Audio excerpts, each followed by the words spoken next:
जय, गुरुदेव महाराज की जय। नमः ओम विष्णु पदाय कृष्ण पृष्ठाय भूतले श्रीमते भक्ति वेदांत स्वामिनैति नामिने। नमस्ते सारस्वती देवी गौरवाणी प्रचारिणे निर्विशेष शून्यवादी पाश्चात्य देश तारिणे। जय श्री कृष्ण चैतन्य प्रभु नित्यानंद श्री अद्वैत गदाधर श्री वासादि गौर भक्त वृंद। हरे कृष्णा कृष्णा कृष्णा हरे हरे, हरे रामा राम राम हरे हरे, हरे कृष्णा कृष्णा कृष्णा हरे हरे, हरे राम राम राम हरे हरे, हरे कृष्णा कृष्णा कृष्णा हरे हरे, हरे राम राम राम हरे हरे, हरे कृष्णा कृष्णा कृष्णा हरे हरे, हरे राम राम राम हरे हरे, हरे कृष्णा कृष्णा कृष्णा हरे हरे, हरे राम राम राम हरे हरे, हरे कृष्णा कृष्णा कृष्णा हरे हरे, हरे राम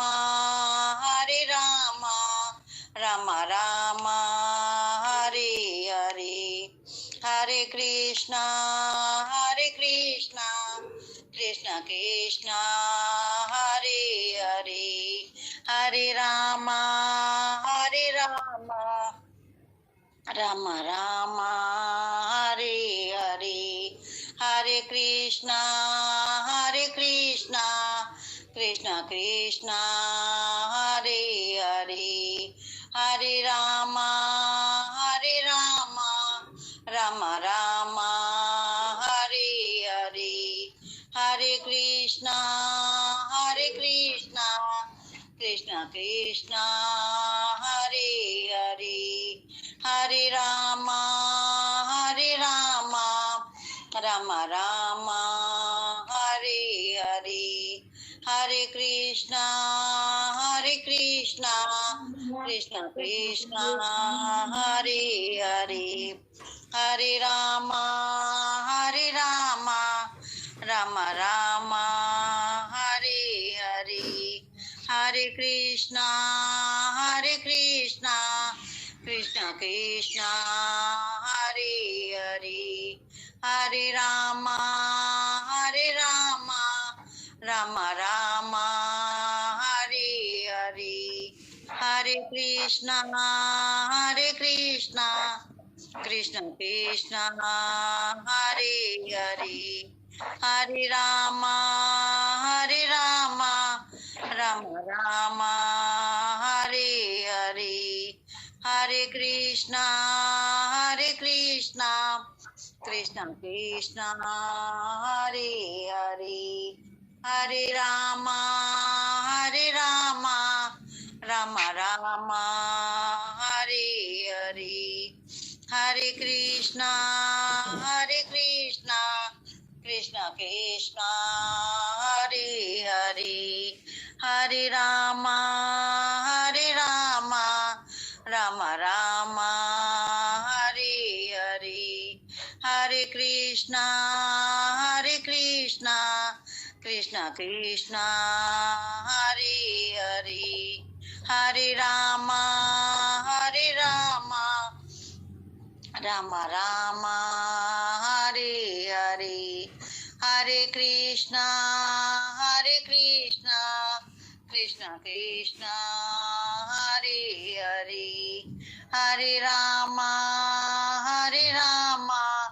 राम राम हरे हरे, हरे कृष्णा कृष्ण कृष्ण हरे हरे, हरे रामा राम राम हरे हरे, हरे कृष्णा कृष्ण कृष्ण हरे हरे, हरे रामा राम राम हरे हरे, हरे कृष्णा कृष्ण कृष्ण हरे हरे, हरे रामा राम राम हरे हरे, हरे कृष्णा कृष्ण कृष्ण हरे हरे, हरे रामा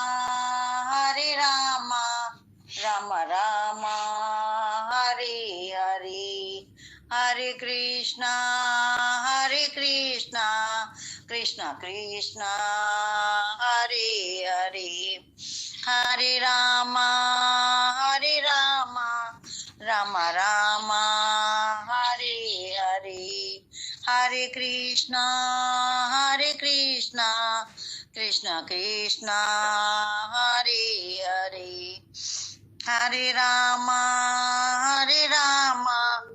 राम राम हरे हरे, जय सचिनंदन गौरे हरि, जय सचिनंदन गौरे हरि, गौरे हरि जय सचिनंदन गौरे हरि, गौरे हरि जय सचिनंदन गौरे हरि, राधा रमण हरि गोविंद हरि, राधा रमण हरि गोविंद हरि, राधा रमण हरि गोविंद हरि, राधा रमण हरि गोविंद हरि, राधा रमण हरि गोविंद हरि, जय राधा माधव जय राधा माधव, जय राधा माधव जय राधा माधव, जय कुंज बिहारी जय कुंज बिहारी, जय राधा माधव जय राधा माधव, जय कुंज बिहारी, जय वृंदावन धाम जय वृंदावन धाम, जय वृंदावन धाम जय वृंदावन धाम, जय जगन्नाथ जय जगन्नाथ, जय जगन्नाथ जय जगन्नाथ, जय मायापुर धाम जय मायापुर धाम, जय मायापुर धाम जय मायापुर धाम, जय कृष्ण बलराम जय कृष्ण बलराम, जय कृष्ण बलराम जय कृष्ण बलराम, जय कृष्ण बलराम जय कृष्ण बलराम, जय गोपी जन बल्लभ जय गोपी जन बल, जय गोपी जन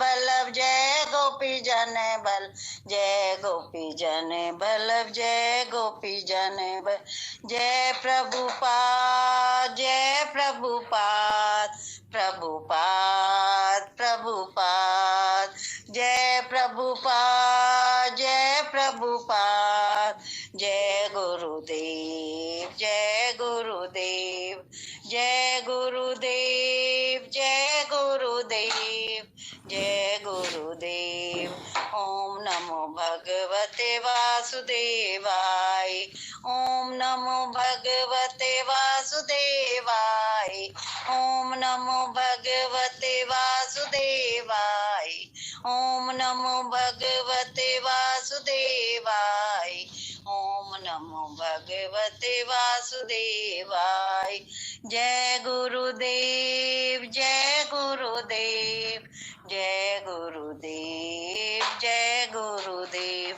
हरे कृष्णा माता जी, सबको सादर प्रणाम।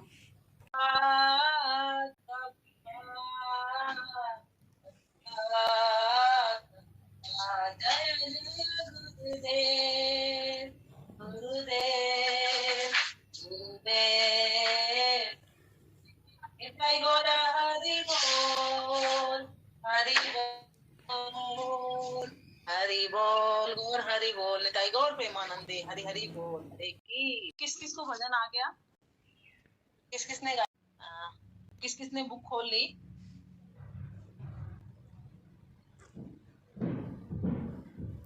अनीता माता जी ने। सुमन माता जी आप पढ़िए एक पेज, फिर अनीता माता जी और फिर रिया माता जी। माता जी पेज नंबर, आप पेज नंबर ये बताएंगे अभी। 32 है 32। ठीक है, सुमन माता जी, फिर अनीता माता जी, फिर रिया माता जी। और पूरे पेज में से एक या दो लर्निंग्स या भक्त के गुण कोई या भगवान के गुण जो आपको क्लियर होते हैं वो जरूर बताना। चाहे साथ साथ पढ़ते हुए दिमाग में कोई एक लाइन आती है तो वो भी आप बता सकते हो। अच्छा होता है पढ़ते हुए एकदम से कोई दिमाग में भगवान बात देते हैं और हम उसको शेयर करते हैं तो। ठीक है माता जी। ठीक है सुमन माता जी। हरे कृष्ण माता जी। कभी कभी किसी लड़के से मिलने पर निमाई उस पर व्यंग कसता और यदि वह लड़का पलट कर कुछ कहता तो दोनों में लड़ाई होने लगती। ऐसी लड़ाइयों में निमाई और उसके मित्र सदैव विजयी रहते क्योंकि निमाई अधिक प्रबल था। उसके विरोधी अधिक समय उसके सामने टिक नहीं पाते थे। नख से सिर तक धूल में लिपटा तथा अंगों पर यहाँ वहाँ लगे काली शाही के चिन्हों से निमाई की सुंदरता और बढ़ जाती। प्रतिदिन पाठशाला से छुट्टी के बाद निमाई अपने मित्रों के साथ सीधा गंगा में स्नान करने जाता। वहाँ स्नान क्या खेल कूद ही अधिक होता था। वे नदी में छलांग लगाकर एक दूसरे पर जल उलीचते हुए चुनौती दिया करते थे। नदी में कितने लोग स्नान के लिए आते और कितने स्नान करके जाते, इसका कोई और छोर नहीं था। वहाँ गेरुए वस्त्रों में साधुओं के साथ गृहस्थ, संभ्रांत, परिवार के सज्जन, बच्चे, स्त्रियां आदि सब आया करते। कई बार जल में तैरते हुए निमाई लहरों के साथ ही बहने लगता और कई बार गंगा में स्नान कर रहे लोगों पर अपने चरण कमलों को पटकते हुए पानी उछालता। इस प्रकार खेल खेल में भगवान ने सबको अपनी कृपा दी।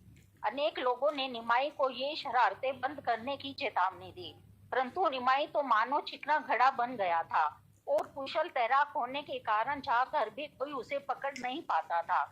गंगा में स्नान करके आए ब्राह्मणों को अपवित्र करके निमाई उन्हें बारंबार स्नान करने के लिए बाध्य करता। जैसे ही वे स्नान करके बाहर आते निमाई उन्हें स्पर्श करता अथवा उन पर पानी थूक देता।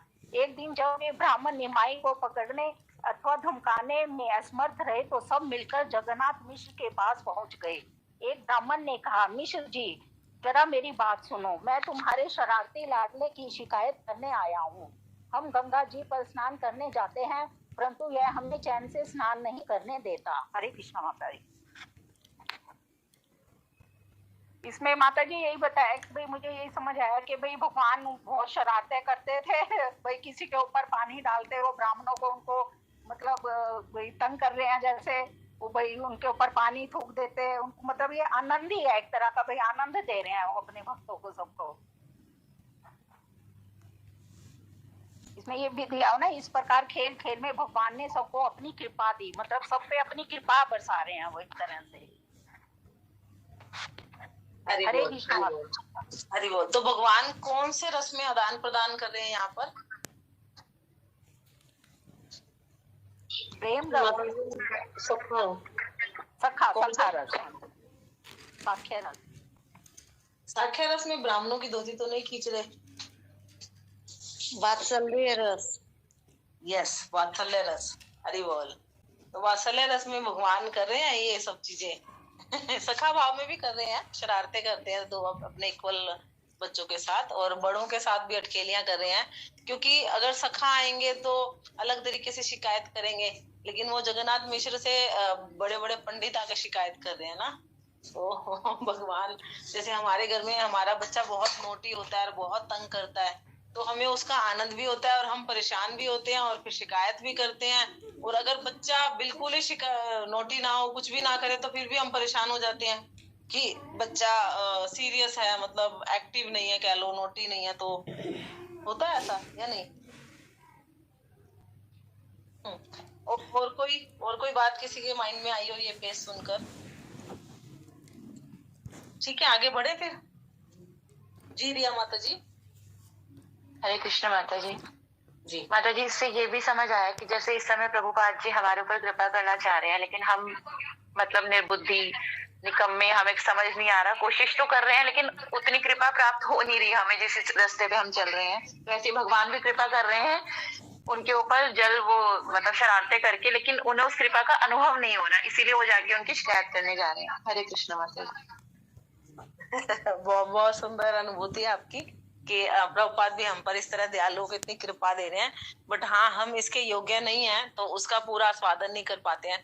लेकिन जो भी हो रहा है वो प्रभुपाद की कृपा, भगवान की कृपा से हो रहा है, और हम करने का प्रयास करते रहेंगे तो फिर भगवान और गुरु गौरांग श्रील प्रभुपाद की कृपा से ये समझ में भी आने लगेगा। तो बस करते जाने का, निष्ठा दिखानी है हमें तो सिर्फ, बस है ना।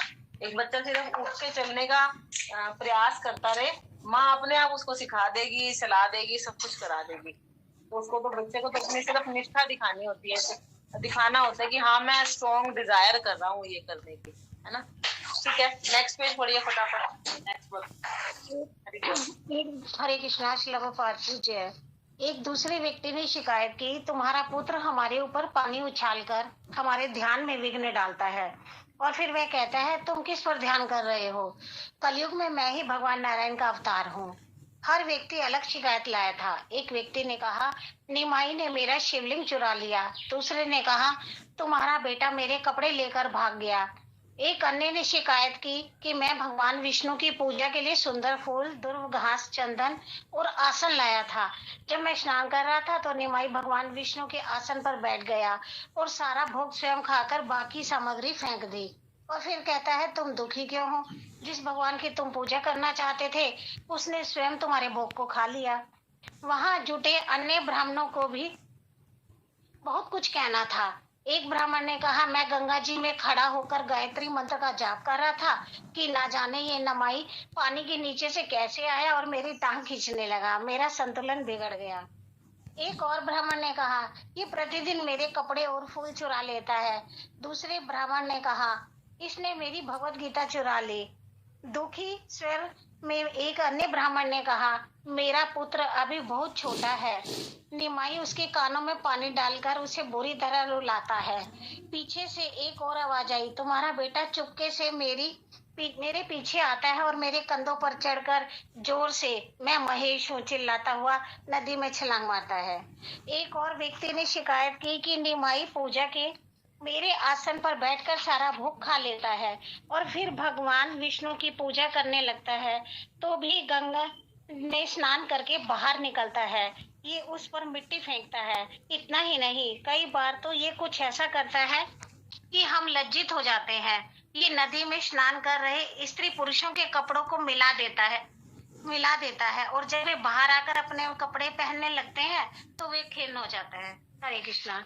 इसमें माता जी जैसे कृष्ण भगवान ने अपनी लीला में की है कि जैसे वो कपड़े चुरा लेते हैं नहाते हुए स्त्रियों के, ऐसे इनकी की है, शरारतें भी की है काफी इन्होंने इसमें। और ये भी बताया लोगों को कि कलयुग में मैं ही भगवान नारायण का अवतार हूँ। अगर वो लोग उन भगवान के लिए भोग भी रखते हैं तो खा लेते हैं कि तुमने मेरे लिए भोग रखा था, मैंने ये खा लिया। हरे कृष्णा।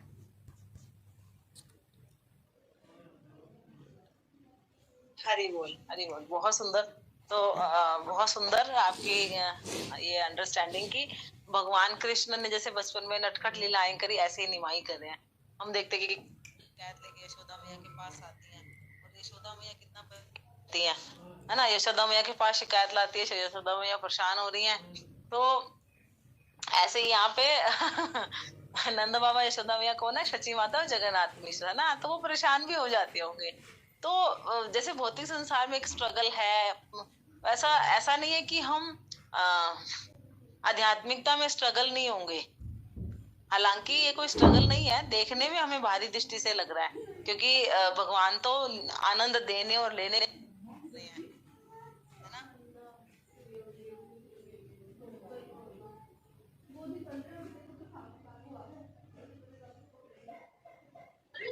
कृष्ण, हो सकता है माता जी का नेटवर्क इशू। नेक्स्ट पेज पढ़िए। हरे कृष्ण। माता जी आपको बोला ना माता जी ने? हाँ जी माता जी। हाँ जी पढ़िए। फिर शिवानी माता जी आप पढ़िए। शिवानी माता जी आप कुछ कहना चाहते हैं? रीडिंग के लिए हैंड रेस किया था माता जी, रीडिंग के लिए किया था। अच्छा ठीक है। रिया माता जी पहले आप पढ़िए। हरे कृष्ण माता जी। श्री प्रभु आज जी की जय। हरे कृष्ण कृष्ण कृष्ण हरे हरे, हरे राम राम राम हरे हरे। आगे वो सब बोलते हैं, मिश्र जी आप अत्यंत उदार और सज्जन पुरुष हैं, परंतु मैं तो केवल आपको सूचित करने आया हूँ कि आपका पुत्र प्रतिदिन क्या क्या हरकतें करता है। दोपहर 2 बजे के बाद वह गंगा में ही रहता है और वहाँ आए लोगों को तंग करता है। इसी बीच पड़ोस की कुछ युवतियां क्रोध में शची माता से शिकायत करने आ पहुंची। उन्हें घेर कर उन्होंने कहा, माता जी हम तुम्हारे बेटे की करतूतों की शिकायत करने आई हैं। जब हम गंगा में स्नान करने जाती हैं तो वह तट से हमारे कपड़े चुरा लेता है और फिर कठोर शब्दों में हमें ही दोष देता है। जब हम उससे कुछ कहते हैं तो वह हमारे ऊपर पानी उछालकर हमसे झगड़ने लगता है। हम गंगा की पूजा करने के लिए फल फूल लाती हैं, परंतु तुम्हारा लाडला उन्हें यहाँ वहाँ बिखेर देता है। यह चुपके से हमारे पीछे आकर हमारे कानों में जोर से चिल्लाता है और हमें डरा देता है। एक लड़की ने कहा, निमाई ने अपने मुंह में पानी भरकर मेरे चेहरे पर कुल्ला कर दिया और मेरे बालों में आग के 3 बीज फेंके। बाद में उन्हें निकालना बहुत कठिन हो गया। एक अन्य लड़की ने कहा, तुम्हारा बेटा कहता है कि वह मुझसे विवाह करेगा। उन युवतियों ने कहा, माताजी प्रतिदिन तुम्हारा बेटा ऐसे काम करता है, तुम्हें क्या लगता है कि तुम्हारा बेटा राजकुमार है? हमने सुना है कि सदियों पूर्व नंद महाराज का पुत्र गोपाल कृष्ण भी कुछ ऐसा ही व्यवहार किया करता था जैसा तुम्हारा पुत्र करता है। यदि हम उसकी शिकायत अपने माता पिता से करेंगे तो वो निश्चित ही वे तुम्हारे साथ लड़ने झगड़ने आ जाएंगे। अच्छा होगा तुम अपने बेटे को संभाल लो, नहीं तो नदिया जैसे स्थान पर कोई इसकी इन शरारतों को सहन नहीं करेगा। मुस्कुराते हुए शची माता ने उन सब लड़कियों का आलिंगन कर लिया और उन्हें आश्वासन देते हुए बोली, आज जब निमाई घर आएगा तो मैं उसकी अच्छी तरह पिटाई करूंगी, जिससे वह फिर किसी को तंग करने का साहस नहीं करेगा। यह सुनकर उन सब लड़कियों ने आदर पूर्वक शची माता की चरण धूलि ली और फिर से स्नान करने के लिए गंगा की ओर चली गई। वास्तविकता तो यह थी कि यद्यपि प्रत्येक व्यक्ति निमाई की शरारतों से परेशान था, परंतु उसके साथ रहते हुए वे सब असीम सुख का अनुभव करते। हरे कृष्ण माता जी।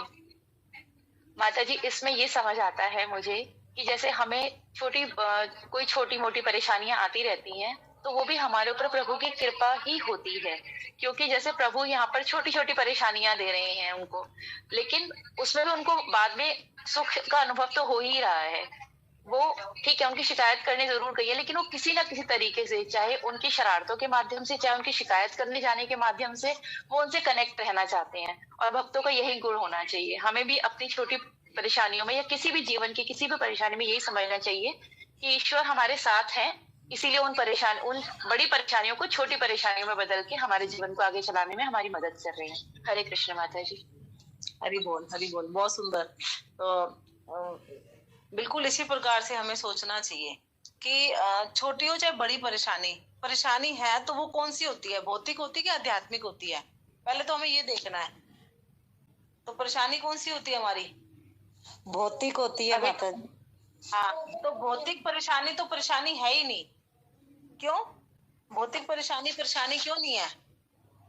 क्योंकि वो टेम्परेरी है और भौतिक संसार में आए हैं तो इसका स्वभाव है ना। दिन के बाद रात, रात के बाद दिन। अब हम कहें भैया रात से परेशानी होती है, तो ये मेरी स्टेटमेंट कैसी लगेगी आपको सुनने में?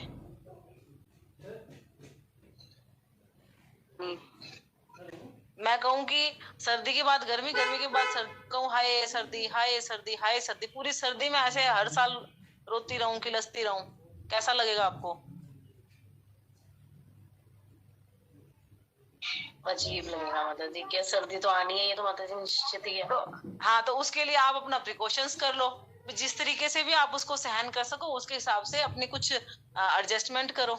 नहीं, बुद्धिमानी तो इसी में ही है ना, या वो हाय हाय करने से ठीक रहेगा मतलब? तो इसी प्रकार से परेशानियां, भौतिक परेशानियां तो होती ही नहीं है। क्यों नहीं होती? क्योंकि वास्तव में परेशानी है आध्यात्मिक, क्योंकि हम शरीर तो है ही नहीं, सोल है। शरीर के साथ कुछ हो रहा है, वो शरीर का और भौतिक प्रकृति का स्वभाव है, वो चलेगा, वो टेम्परेरी है, ठीक है ना। तो जैसे रात हुई तो हम हाय हाय करने लग जाएं रोज, तो क्या होगा?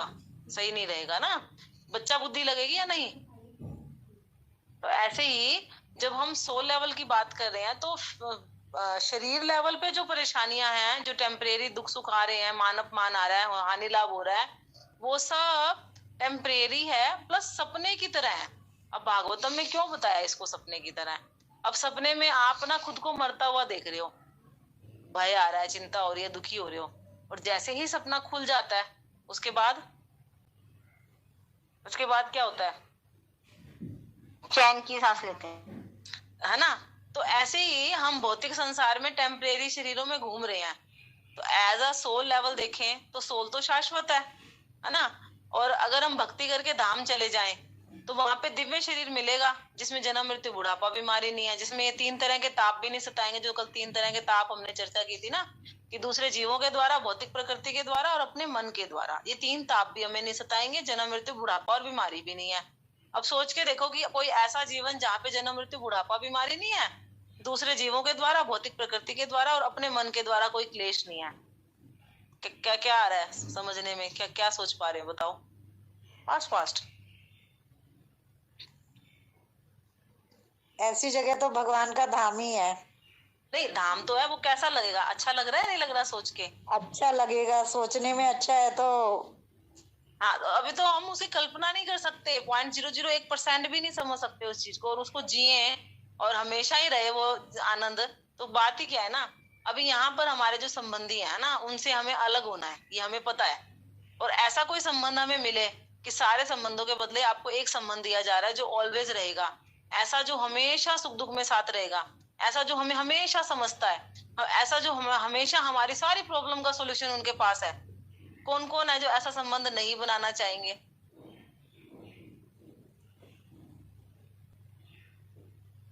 सब सो गए।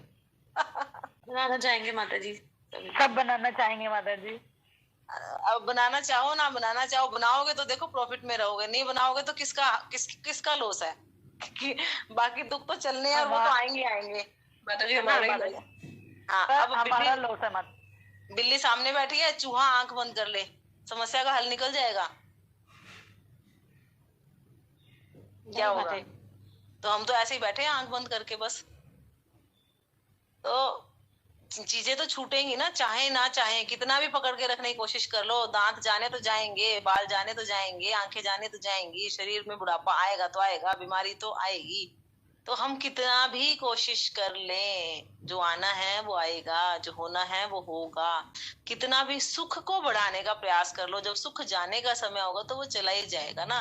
तो जब हम अपनी इच्छा से सुख को बढ़ा नहीं सकते, दुख को घटा नहीं सकता, दुख को आने से रोक नहीं सकते, सुख को जाने से रोक नहीं सकते, तो फिर प्रयास किस चीज के लिए करें? जब हमारी सारी प्लानिंग धरी की धरी रह जाती है, प्रयास बेकार हो जाते हैं, तो प्लानिंग किस चीज के लिए करें? श्रम किस चीज के लिए करें? परमानेंट के लिए, है ना?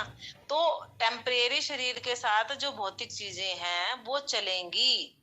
जैसे हमने ये एग्जांपल भी करा था कि समुद्र के किनारे बैठ के अगर हम मिट्टी में अपना घर बनाएंगे और लहर आके बहा के लेके जाएगी, तो गलती किसकी है? हमारी माता जी। लेकिन हम तो करते हैं रोज यही, रोज इतने सारे प्लानिंग बनाते हैं, मंडते हैं, ढोते हैं, रोज इतने सारे प्लानिंग बनाते हैं, मंडते हैं, ढोते हैं, रोते हैं, हंसते हैं, चिंता करते हैं, भय करते हैं, शौक करते हैं, शिकायतें करते हैं, खुद दुखी होते हैं, दूसरों को दुखी करते हैं। मैं ये सारी चीजें अपने बारे में कह रही हूँ, आप सबके बारे में नहीं कह रही। मैं खुद देखती हूँ। माता जी हम भी ऐसे ही कर रहे हैं। माता जी सब जने ऐसे ही करते हैं। तो मैं इसीलिए कह रही हूँ कि शायद हम, आपका भी मेरे जैसा एक्सपीरियंस है तो उसको महसूस करें और इससे उठने का प्रयास करें ना। तो अब यहाँ पर भगवान की लीलाएं इतनी मनोहारी हैं। प्रभुपाद कहते हैं कि यहाँ कोई चोरी करे तो उसको जेल जाना पड़ेगा, लेकिन भगवान माखन चुराते हैं, कपड़े चुराते हैं, तो क्या होता है? क्या होता है माता जी? आनंद मिल रहा है सबको। आनंद आनंद है ना? उस माखन चोरी लीला की हम पूजा करते हैं, उसका गुणगान करके प्यूरिफाई हो रहे हैं और इच्छा कर रहे हैं कि काश हमारे साथ भी कान्हा ऐसे लीलाएं करे, काश हम भी ऐसे माखन निकाले, कान्हा चोरी करने आए, है ना? और इवन नवदीप धाम के भी सारे कहते कि जैसा भी है बस निमाई की ये लीलाएं देखने को मिलती रहे, होती रहे बस। तो कह लो कि भौतिक स्ट्रगल से निकलेंगे तब जब हम आध्यात्मिक स्ट्रगल शुरू करेंगे। आध्यात्मिक स्ट्रगल करते करते भौतिक स्ट्रगल से कब निकल जाएंगे पता ही नहीं लगेगा। तरीका यही है, ठीक है ना? ये नहीं सोचना कि आध्यात्मिकता में आगे तो स्ट्रगल नहीं रहेगा। जो प्रयास कर रहे हैं इसको प्रैक्टिस करने का, उनको पता है कि आध्यात्मिक स्ट्रगल आता है, कि अब ये करूँ कि ये करूँ, इस ड्यूटी को इस ड्यूटी के साथ कैसे बैलेंस करूँ, है ना। एक भौतिक सेवा की ड्यूटी है और एक आध्यात्मिक सेवा की ड्यूटी है, दोनों में से किसको पहले प्रायोरिटी दूं। भौतिक सेवा में मन ज्यादा लगता है, वही हमारा सारा टाइम चेतना मनी खा जाता है, तो आध्यात्मिक सेवा में अपना मनी टाइम चेतना कैसे दूं, तो स्ट्रगल रहेगा। लेकिन करते करते अगर हम प्रायोरिटी आध्यात्मिकता को देंगे तो धीरे धीरे यही आध्यात्मिक स्ट्रगल हमें भौतिक स्ट्रगल से निकाल ले जाएगा। इसलिए आध्यात्मिक स्ट्रगल अच्छा है। और बचपन की लीलाएं भगवान की बहुत सुंदर हैं। हम बहुत सारी चीजें होती हैं, बहुत सारी चीजें होती हैं, तो हम बहुत सारे संबंध होते हैं, लेकिन एक जो छोटा बच्चा होता है ना, वो सेंटर पॉइंट होता है। आप देखो जिसके घर में छोटा बच्चा है ना, पूरा दिन बातें करने के लिए टॉपिक क्या रहेगा? छोटा बच्चा माता जी उसकी लीलाएं। ठीक है, अब किसी की गोदी में बच्चा हो तो बाकी सबका मन करता है हम भी बच्चे के साथ बात करें, वो हमें भी देख के मुस्कुरा दे, वो हमारी गोदी में आ जाए, है ना। तो ऐसे ही महाप्रभु की बचपन की लीलाएं बाकी सबको आकर्षित करती हैं, है ना। और यही आकर्षण हमें भगवान की तरफ लेके जाएगा और भौतिकता से छुटकारा दिलाएगा। तो रिया माता जी ने बहुत सुंदर बताया कि हाँ, भगवान की जो बचपन की लीलाएं बहुत आकर्षित करती हैं हमें। इवन जिस गोपी के घर भगवान माखन चुराने ना जाए, वो क्या करती थी? खुश हो जाती थी, संतुष्ट हो जाती थी, दुखी होती थी कि मेरे यहाँ मेरे यहाँ नहीं आए। हाँ तो अगर हम भक्ति ना करें तो हमें दुखी होना चाहिए कि आज मेरी माला नहीं हुई, आज मेरी रीडिंग हीरिंग नहीं हुई, अरे ये क्या हो गया, है ना। आज मतलब भगवान की मुझ पे कृपा नहीं हुई, अदरवाइज मुझे मैं माला करती, मैं रीडिंग हीरिंग करती, है ना। तो भगवान से प्रार्थना करना चाहिए, भगवान मुझ पे कृपा करो कि आज भी मैं आपकी हीरिंग रीडिंग करूं, चैंटिंग करूं, आपकी लीलाओं को सुनूं, पढ़ूं, है ना, आपकी तरफ आकर्षित हूं। आप ऐसा कृपा कीजिए। आप जो जो चीजें मुझे आपकी तरफ लेके जाती है, वही बुद्धि मेरे को दीजिए, मैं उसी तरफ सोचूं, देखूं, बोलूं, सुनूं, खाऊं, पीऊं, आऊं जाऊं। जिस तरफ आपसे दूर चली जाऊं, उस तरफ ना मैं देखूं, ना मैं सोचूं, ना मैं बोलूं, ना मैं सुनूं, ना मैं जाऊं, ना मैं आऊं। इस तरह से अगर हम भगवान से कहते रहेंगे, प्रार्थनाएं करते रहेंगे, भगवान सुनेंगे। क्यों नहीं सुनेंगे? जब हमारी सारी भौतिक इच्छाएं पूरी करके भगवान हमें यहाँ फंसाए रख सकते हैं, तो जब हम आध्यात्मिक इच्छाएं करेंगे तो क्या हमें यहाँ से निकाल कर नहीं ले जाएंगे? ले जाएंगे, है ना। ठीक है, आगे पढ़ते हैं, एक पेज और पढ़ लेते हैं, फिर फटाफट गीता जी करेंगे। नेक्स्ट किन की टर्न है? ठीक है, शिवानी माता जी आप पढ़िए। हरे कृष्ण माता जी, सादर प्रणाम। श्रीला प्रभुपाद जी की जय। घट घट में वास करने वाले भगवान श्री गौर सुंदर समझ गए कि गुस्से में आग बबूला उनके पिताजी उन्हें खोज रहे हैं, परंतु फिर भी उन्होंने अपनी मित्र मंडली के साथ अपने खेल जारी रखे। वास्तव में उनका वह रूप अतिशय मोहक था। तभी शिकायत करने वाली उन लड़कियों को निमाई पर दया आ गई। उन्होंने कहा, विशंबर सुनो, तुम्हारे पिताजी तुम्हें खोजते हुए इसी ओर आ रहे हैं। बचना चाहते हो तो भाग जाओ यहाँ से। जगन्नाथ मिश्र को आता देख वे ब्राह्मण कन्याएं डर के मारे वहां से भाग खड़ी हुई। निमाई ने पहले ही अपने मित्रों को कह दिया था कि जब उनके पिताजी उसे खोजते हुए वहां आए तो उनसे कहना, निमाई तो आज हमारे साथ स्नान करने आया ही नहीं। पाठशाला से वह सीधा घर चला गया और हम सब उसकी प्रतीक्षा कर रहे हैं। यहाँ उसके पिताजी घाट पर उसे खोज रहे थे, वहाँ निमाई दूसरे रास्ते से घर लौट गया। घाट पर निमाई को न पाकर मिश्र जी ने बच्चों से पूछा, विशंबर कहाँ है? बच्चों ने वही कहा जैसा कि निमाई ने समझाया था, और इस प्रकार जगन्नाथ मिश्र क्रोध में तमतमाते हुए उसे खोजते रहे। कुछ देर पहले जिन ब्राह्मणों ने निमाई की शिकायत की थी, वे जगन्नाथ मिश्र के पास आए और बोले, विशंबर डर के मारे यहाँ से भाग गया है, चलो हम भी तुम्हारे साथ खेलेंगे, नहीं तो गुस्से में तुम कुछ ऐसा कर बैठोगे जिसके लिए तुम्हें बाद में पश्चाताप होगा। यदि तुम्हारा पुत्र पुनः ऐसी शरारत करेगा तो हम उसे पकड़कर तुम्हारे पास ले आएंगे। मिश्र जी, ये शिकायतें तो हम केवल हंसी मजाक करने के लिए कर रहे थे। वास्तव में देखा जाए तो तीनों लोकों में हम जैसा सौभाग्य शायद किसी का नहीं है। निमाई मनमोहक इतना है कि उसके परिवार वाले कभी भूख, प्यास, दुख अथवा अन्य किसी सांसारिक कष्टों से पीड़ित नहीं होंगे। हरे कृष्ण माता जी। माता जी इसमें यही है कि ऐसा लग रहा है कि जैसे मतलब जो उनके पिताजी हैं जगन्नाथ मिश्र, वो जैसे यशोदा मैया की तरह मतलब कर रहे हैं निमाई के साथ। और जो है उन्होंने निमाई ने तब भी अपना खेल जारी रखा था। मतलब उनके पिताजी उन्हें खोज रहे थे, फिर भी उन्होंने अपनी मित्र मंडली के साथ ये सब कुछ जारी रखा था। और बाद में जो मिश्र जी से जो शिकायत कर रहे थे, देखा जाए तो मतलब वो कह रहे थे कि हंसी मजाक करने के लिए ये कर रहे थे। वास्तव में देखा जाए तो तीनों लोकों में मतलब उनके जैसा सौभाग्य किसी का नहीं था कि क्योंकि निमाई जो है वो स्वयं भगवान थे और भगवान है। तो मतलब उनके परिवार को किसी भी प्रकार का सांसारिक कष्ट उन्हें नहीं झेलना पड़ेगा। यहाँ पर मतलब मुझे इस एक पैराग्राफ में ऐसा लगा जैसे यशोदा मैया की तरह जैसे उनके पिताजी उनके साथ ट्रीट कर रहे थे। हरि बोल। यस, तो वात्सल्य भाव में ही है और सेम इस तरीके से है। तो इसमें सुंदर तो है ही लीलाएं, और तत्व की दृष्टि से हम अगर देखें कि हमारे लिए क्या लर्निंग है, किसी भक्त के मन में कुछ विचार आया हो। हरे कृष्ण माता जी। माता जी इसमें जब बता रहे हैं ना कि कभी किसी को पानी उछालते हैं, कभी किसी के कपड़े खींचते हैं, जैसे मैंने अभी पहले भी बोला कि छोटी छोटी परेशानियां हमारे उसमें आती हैं, और कोई हमें किसी भी तरीके से कोई तंग करने, कोई परेशान करने, कोई सुख देने, कोई दुख देने, तो हमें उसे भगवान का रूप ही समझना चाहिए, क्योंकि पता नहीं किस रूप में वो आएंगे और हमारे साथ क्या व्यवहार करेंगे। तो हमें उन्हें भगवान समझ के ही, परमात्मा का रूप समझ के ही उन्हें प्रणाम करके क्षमा करते हुए आगे बढ़ना चाहिए। हरे कृष्ण माता जी। हरि बोल। हाँ, कुछ जगह हम भगवान का रूप नहीं देख सकते उनको ना, जैसे मान लो शेर हमें खाने के लिए आ रहा है, तो क्या करेंगे? माता जी अपना बचाव तो करेंगे, लेकिन अगर हमारे प्रारब्ध में वही है तो वो रोक भी तो नहीं सकेंगे ना। प्रारब्ध का तो अलग चीज है, प्रारब्ध का अलग चीज है, लेकिन हम उसको वेलकम नहीं कह सकते ना। तो ये भगवत गीता का जो श्लोक हिज होलीनेस भक्ति आशा वैष्णव महाराज ने हमें समझाया ना, जहाँ पे भगवत गीता का वो श्लोक आता है कि कुत्ता, चांडाल, इन सबको हमें समभाव से देखना है। तो समभाव से देखने का क्या मतलब हुआ कि सब भगवान का अंश है और भगवान परमात्मा रूप में इनमें स्थित हैं, और ये सब जीवात्माएं हैं। उनके शरीर को ना देख के सोल लेवल पे देखो, उनको भगवान परमात्मा रूप में साथ है, इसलिए हम परमात्मा को प्रणाम करते हैं, उनको नमस्कार करते हैं, और जो हमारे साथ हो रहा है वो भगवान की इच्छा से हो रहा है।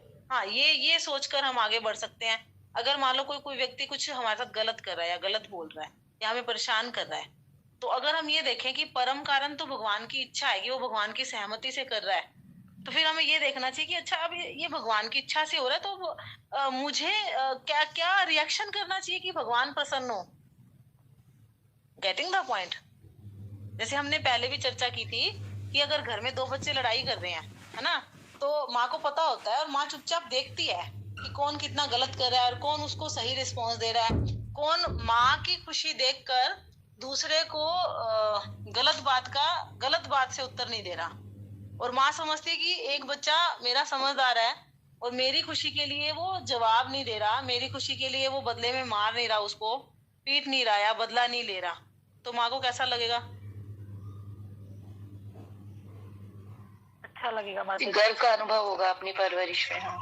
हाँ, और प्लस न्याय और अन्याय फिर माँ देख के फिर अपने आप करेगी, है ना। और अगर बदले में हमने मार दिया मतलब दूसरे भाई बहन को, तो फिर माँ क्या पहले वाले को पनिश करेगी? नहीं माता। तो फिर अब हमें देखना है कि बदला हमने लेना है अपनी क्षमता के अनुसार, जिसमें हमारे बस की कुछ है ही नहीं, या फिर वो भगवान पे छोड़ दें कि भगवान देख रहे हैं, भगवान न्याय करते हैं, भगवान करेंगे, ठीक है। तो अब मुझे कैसा रिएक्ट करना चाहिए कि भगवान प्रसन्न हो, है ना। जो बड़ा भाई बहन होते हैं वो समझदार होते हैं कि अरे इससे माँ को दुख होगा, इसलिए नहीं, मेरे को उसका गाली का जवाब गाली से नहीं देना है। इस तरह से भी हम देख सकते हैं ना।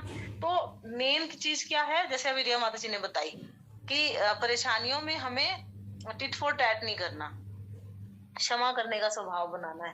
तो मैं भक्ति आशा महाराज का बता रही थी कि वो ये कह रहे थे कि परमात्मा रूप में देख के तो हमें उनको नमस्कार करना है, आदर देना है, समभाव रखना है, लेकिन वो जैसा शरीर है उसके अकॉर्डिंग बिहेव करना है। जैसे कि अगर कोई डॉगी है तो ये नहीं कि डॉगी को हम घर पे ले आएंगे, है ना, मतलब उसको गली में ही वो बैठा हुआ है तो वहीं जाकर हम चाहें तो उसको रोटी दे सकते हैं अगर हमारा मन है तो व्यवहार करने में तो हमें अलग अलग ही व्यवहार करना पड़ेगा कि अगर शेर है सामने तो अपना बचाव करना है ना, लेकिन वैसे हमें भेदभाव नहीं करना कि अरे ये गरीब है, काला है या ये विदेशी है तो हम इसको अपमानित करें, और भारतीय है, अमीर है या गोरा है या उच्च जाति का है तो हम उसको सम्मान करें। वो भेदभाव हमें नहीं करना, उस दृष्टि से हमें संभाव होना चाहिए।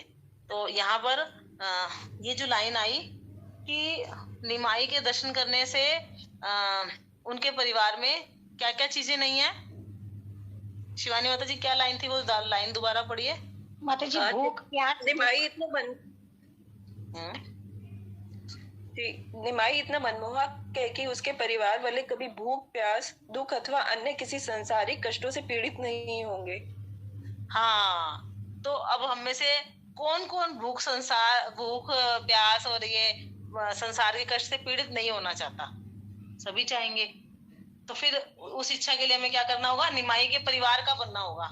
निमाई के परिवार का कैसे बनेंगे बताओ? उनका फैमिली मेंबर कैसे बनेंगे? भक्त बनकर माता जी, भक्ति करके। अब अगर हम दो नावों पे सवार रहे कि हमें भौतिकता भी चाहिए और निमाई के परिवार का भी मेंबर बनना है, तो ये पॉसिबल है? नहीं माता जी। हाँ, तो कई बार ना क्वेश्चन दिमाग में आता है कि चलो एक बच्चा गलती करता है लेकिन माँ बाप तो नहीं त्यागते। मान लो हमने गलत काम करे हैं, ठीक है, लेकिन भगवान को तो हमें धाम ले जाना चाहिए माफ करके, तो वहां जाके भी फिर हम उत्पात ही मचाएंगे ना। अभी हमने भगवान से कह दिया कि हाँ भगवान हमें आपके धाम चलना है, धाम चले गए। अभी हमने प्रैक्टिस अभी की नहीं, मन पूरी तरह से धाम में लगने वाला अभ्यास किया नहीं, तो वहां जाके हमें कंफर्टेबल लगेगा? थोड़े दिन बाद क्या क्या मन में आएगी? क्या आएगी मन में? बोल बताओ। परेशान हो हरे जाएंगे कृष्ण माता माता जी। जी। जी रिया माता जी। माता जी सांसारिक और भौतिक जीवन में रमे हुए हैं तो शायद उन्हीं चीजों का ज्यादा जरूरत महसूस होगी। हाँ, वेरी गुड। अभी हमें दूसरे लोगों ने बताया आके कि हम वो धाम यात्रा करके बहुत आनंद आया, हम सोचेंगे हाँ हमें भी जाना है, प्रयास करेंगे, जाएंगे वहां पे, मान लो स्नान कर लेंगे, तीर्थ का दर्शन कर लेंगे 2 घंटे या फिर 2 दिन, उसके बाद तीसरे दिन क्या मन करेगा? अपना घर माता जी, वापस अपने घर जाएंगे माता जी। घर जाने तो भगवान हमें धाम ले जाए तो, और हम 2 दिन बाद ही अपना बोरिया बिस्तरा उठा के फिर यहाँ आने की इच्छा करेंगे, प्रयास करेंगे, फिर हमें यहाँ वापस भेजा जाएगा, तो क्या ठीक रहेगा? फुल प्रैक्टिस करा के जब तक हम 24 घंटे वो स्मरण, वो अभ्यास ना कर लें, वो चेतना ना बना लें, तो क्या करना चाहिए भगवान को हमारे साथ कि फुल प्रैक्टिस करा के जब हम 24 घंटे वाला कर लें तो परमानेंट हमें मान ले जाए, या 2 दिन का ट्रायल देके वापस यहाँ भटक दे, फिर हम यही भटकते रहे। माता जी फुल प्रैक्टिस करके, माता जी फुल प्रैक्टिस करके परमानेंट जाए माता जी। ठीक है ना? तो अब सबको क्लियर होना चाहिए अपना लक्ष्य है। हम कह तो देते हैं हमें भगवान पर विश्वास है, शास्त्रों में विश्वास है, हम शरणागति हैं, लेकिन है कितने % है वो नहीं हम देखते ना, कि हमने 100% अभी शरणागति नहीं की, 100% अभी अभ्यास नहीं किया, 100% अभी चेतना नहीं भगवान को दिया, 100% हम भगवान को प्रायोरिटी नहीं दे रहे हैं। तो शिकायत नहीं होनी चाहिए, हमें शिकायत होनी चाहिए तो अपने आप से होनी चाहिए कि हाँ हम सीरियस नहीं है। ठीक है ना? ठीक है, फटाफट अब हम गीता जी कर लेते हैं, 1:30 बज गया ना। सबको दिक्कत तो नहीं ना? 2 बजे तक करें फटाफट 4-5 लोग। किसी को परेशानी है तो प्लीज बताओ। नहीं माता जी। ठीक है, ठीक है, फटाफट अब गीता जी का श्लोक पढ़िए जिन्होंने आज पार्टिसिपेट नहीं किया है। तो मैं सॉरी भी बोलना चाह रही थी कि बहुत वक्त हाथ उठाते हैं पर मैं किसी को मौका नहीं दे पाती हूँ, तो बस मन में यही रहता है कि सब पार्टिसिपेट करें, सब एक्टिव रहें, क्योंकि अगर पार्टिसिपेशन नहीं होता ना तो हमारा माइंड में इतनी चीजें जाएंगी नहीं, याद नहीं रहेंगी, समझ नहीं आएगी, तो हम इतना एक्टिव नहीं हो पाएंगे, तो पूरा जो हमें कह लो हमारे में इम्प्रूवमेंट आनी चाहिए वो नहीं हो पाती है। इसलिए मैं चाहती हूँ कि आप सब पार्टिसिपेट डेली करो। तो अभी कौन भगवत गीता का श्लोक पढ़ना चाह रहे हैं? ठीक है, हर्षा माता जी, फिर इंदु माता जी, फिर निधि माता जी। हरे कृष्ण। सॉरी माता जी, आप किसी और से पढ़ा लीजिए, अभी इस टाइम थोड़ा सा मैं हैंडल करूंगी। सॉरी। हाँ हाँ कोई बात नहीं, ठीक है। इंदु माता जी पढ़िए, फिर निधि माता जी। सुख दुखे समे कृत्वा लाभालाभो जया जयो ततो युद्धाय युजस्सु नैवं पापं वास्यसि। तुम सुख या दुख, हानि या लाभ, विजय या पराजय का विचार किए बिना युद्ध के लिए युद्ध करो। ऐसा करने पर तुम्हें कोई पाप नहीं लगेगा। तब अब भगवान कृष्ण प्रत्यक्ष रूप से कहते हैं कि अर्जुन को युद्ध के लिए युद्ध करना चाहिए, क्योंकि यह उनकी इच्छा है। कृष्ण भावनामृत के कार्यों में सुख या दुख, हानि या लाभ, जय या पराजय को कोई महत्व नहीं दिया जाता। दिव्य चेतना तो यही होगी कि हर कार्य कृष्ण के निमित्त किया जाए, अतः भौतिक कार्यों का कोई बंधन नहीं होता, फल नहीं होता। जो कोई सतुगुण या रजोगुण के अधीन होकर अपनी इंद्रिय तृप्ति के लिए कर्म करता है, उसे अच्छे या बुरे फल प्राप्त होते हैं। किंतु जो कृष्ण भावनामृत के कार्यों में अपने आप को समर्पित कर देता है, वह सामान्य कर्म करने वाले के समान किसी का कृतज्ञ या ऋणी नहीं होता। भागवत में कहा है, देवर्षि भूता नृणाम पितॄणाम न किंकरो नायमृणी च राजन सर्वात्मना य शरणम शरणय गतो मुकुंदम परिहत्य करतम। जिसने अन्य समस्त कार्यों को त्याग कर मुकुंद श्री कृष्ण की शरण ग्रहण कर ली, वह तो किसी का ऋणी है, वह ना तो किसी का ऋणी है और ना किसी का कृतज्ञ, चाहे वह देवता, साधु, सामान्य जन अथवा परिजन, मानव जाति या उसके पितर ही क्यों ना हो। इस श्लोक में कृष्ण ने अर्जुन को अप्रत्यक्ष रूप से इसी का संकेत दिया है। इसकी व्याख्या अगले श्लोकों में और भी स्पष्टता से की जाएगी। हरे कृष्णा माता जी। इसमें जो मुझे समझ में आया है वो यही है कि हमें कोई भी, जो भी हम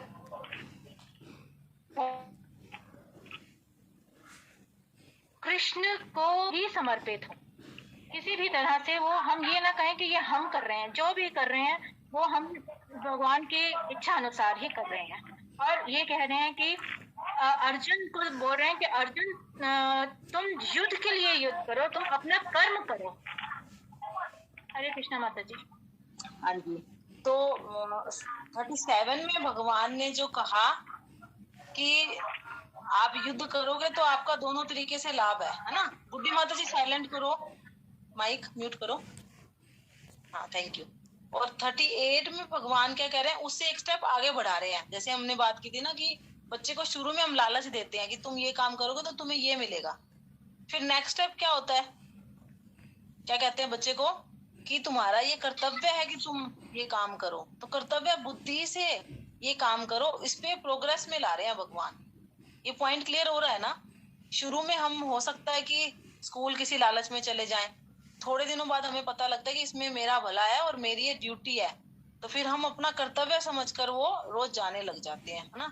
तो पहले हम लालच में जा रहे थे और अब हम कर्तव्य बुद्धि से जा रहे हैं, कर्तव्य बुद्धि से कोई काम को कर रहे हैं। तो चेतना का प्रोग्रेस हुआ या नहीं, ये पॉइंट क्लियर हुआ ना सबको? हुआ माता जी।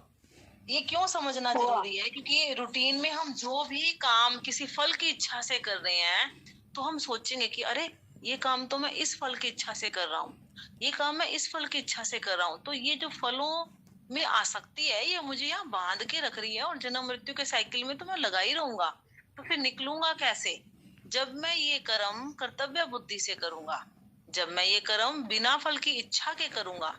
जैसे एक माँ सोच ले कि भी हाँ मैं आज बच्चे की सेवा कर रही हूँ ताकि वो बुढ़ापे में मेरी सेवा करे, या फिर वो ऐसे सोचे कि नहीं वो मेरा बच्चा है, मेरी ड्यूटी है उसकी ध्यान रखना, उसको अच्छी परवरिश, अच्छे संस्कार देना, सो दैट कि वो अपनी लाइफ में हमेशा खुश रहे, सेल्फ डिपेंड रहे, उसमें अच्छे गुण हो ताकि वो एक अच्छा इंसान बने। तो काम तो माँ दोनों तरीके में वही कर रही है ना, बच्चे का भरण पोषण, उसकी सेवा, लेकिन उसका लक्ष्य क्या है? पहले में स्वार्थ है ना, फल की इच्छा से आ सकती है, दूसरे में कर्तव्य बुद्धि से कर रही है वो। तो हमें खुद को जहां जहां हम स्वार्थ से कोई काम करते हैं, अपनी चेतना को कहाँ लाना होगा? कर्तव्य बुद्धि तक।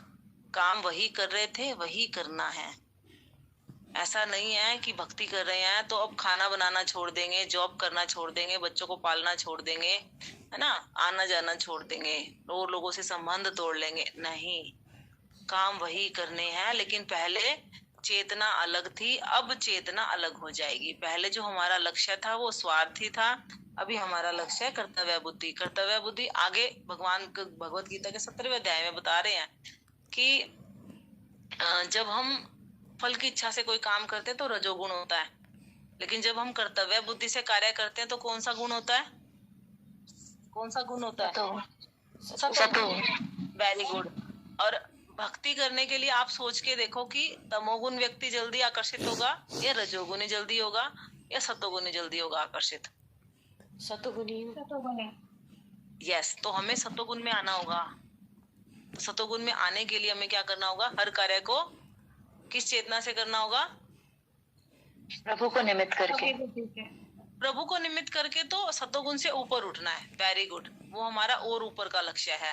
लेकिन अभी जिस जिस काम में हम फल की आसक्ति से कार्य कर रहे हैं, उस काम में अपनी चेतना को अपग्रेड करके हमें कर्तव्य बुद्धि तक लाना होगा। और जिनकी कर्तव्य बुद्धि से चल रहे हैं जो काम, उनको अपग्रेड करके क्या लाना है कि हाँ, ये मैं कृष्ण के लिए करूं।